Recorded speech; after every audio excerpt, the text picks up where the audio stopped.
Pernah enggak kamu berada di situasi di mana kamu terus berusaha mendekat dan menjaga koneksi sama seseorang, tapi tanpa kamu sadari malah bikin kamu sendiri yang capek? Banyak orang pernah merasakannya, mungkin kamu juga. Kamu hadir, kamu chat duluan, kamu mikir sebelum ngomong biar enggak salah, kamu coba jadi versi terbaik dari diri kamu supaya semuanya berjalan lancar. Tapi anehnya, justru semakin kamu serius, semakin terasa ada jarak yang pelan-pelan muncul.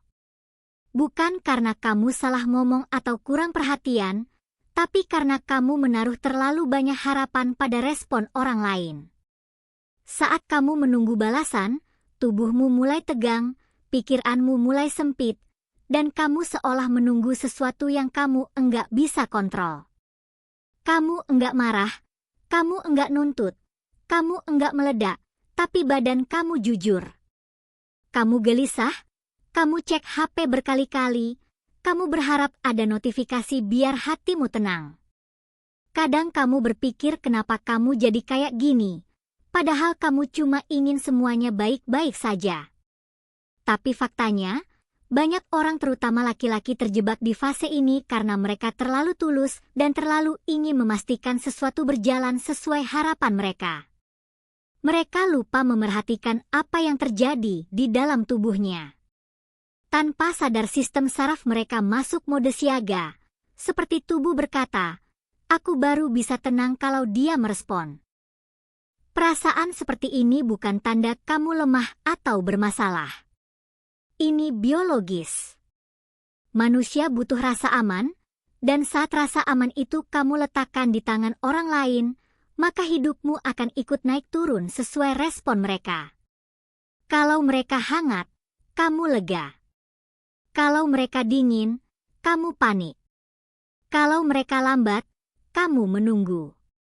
Kalau mereka cepat, kamu ikut senang. Kamu bukan robot, jadi wajar kalau kamu mencari kepastian. Tapi masalahnya bukan di niatmu, melainkan di pusat ketenanganmu. Selama ketenangan itu berada di luar dirimu, kamu akan terus mengejar. Dan yang menarik, wanita bisa merasakan energi ini meski kamu enggak pernah mengatakannya. Mereka bisa merasakan tekanan halus yang keluar dari cara kamu hadir, dari nada suaramu, dari ritme chatmu, dari bagaimana kamu berharap ada respon tertentu. Banyak orang mengira mengejar itu soal tindakan. Seberapa sering chat, seberapa cepat balas, seberapa perhatian kamu bersikap. Padahal yang terjadi sebenarnya ada di dalam kepala. Saat kamu mengejar, dopaminmu tertarik keluar, fokusmu tertarik keluar, dan ketenanganmu tertarik keluar juga. Kamu seperti menggantungkan kenyamananmu pada sesuatu yang tidak kamu kontrol. Dari situ muncul ketakutan kecil yang enggak kamu sadari, yaitu ketakutan kehilangan.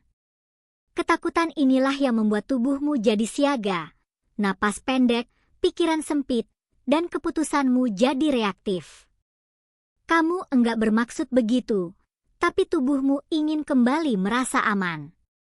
Dan di saat kamu berada di mode ini, kamu secara tidak sadar memancar energi yang membuat orang lain merasa kamu menunggu sesuatu dari mereka.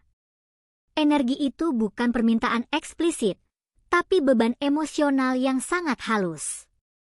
Saat kamu berhenti mengejar, banyak orang salah paham dan mengira kamu harus jadi dingin, menghilang, atau bermain tarik ulur. Tapi itu manipulasi, bukan kedewasaan.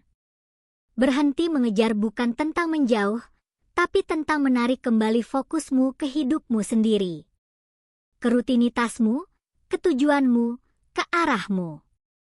Tubuhmu mulai tenang, pikiranmu jernih, dan kehadiranmu terasa ringan. Yang berubah bukan jarak, tapi medan emosional di antara kalian. Dari sini kamu berhenti menggantungkan validasi dari luar dan mulai menemukan stabilitas dari dalam. Ketika rasa aman datang dari dalam, kamu enggak lagi memaksa hasil. Kamu enggak lagi mengemis kepastian. Kamu enggak lagi memainkan permainan untuk terlihat kuat.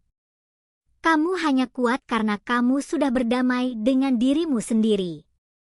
Kamu tahu kemana kamu melangkah, jadi kamu nggak perlu mengikat siapapun untuk menciptakan rasa aman. Kehadiranmu tidak meminta, tidak menekan, dan tidak menagih. Justru karena itu ia terasa berbeda dan seringkali jauh lebih menarik tanpa kamu sadar. Wanita bukan tertarik karena kamu mengejar, tapi karena kamu tidak butuh. Karena saat seseorang tidak butuh, tapi tetap bisa hadir, maka kehadirannya terasa stabil dan jarang. Stabilitas seperti ini jarang ditemui di dunia yang serba cepat dan penuh kecemasan. Banyak laki-laki hidup terlalu lama di mode mengejar sampai lupa rasanya hidup dari dalam dirinya sendiri.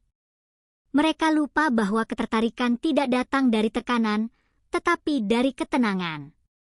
Tidak datang dari memaksa, tetapi dari berdiri tegak. Tidak datang dari mengejar, tetapi dari mengarahkan hidupnya sendiri.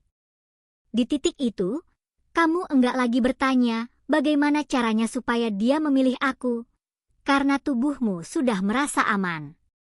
Dan menariknya, saat tubuhmu merasa aman, respon orang lain pun ikut berubah. Mereka lebih hangat, lebih terbuka, dan lebih natural. Bukan karena kamu melakukan trik, tapi karena kamu berhenti membutuhkan hasil tertentu. Kamu berhenti mengejar bukan supaya dikejar balik, tapi karena hidupmu sudah mulai bergerak dengan caranya sendiri. Dan dari situlah ketertarikan tumbuh dengan lebih sehat.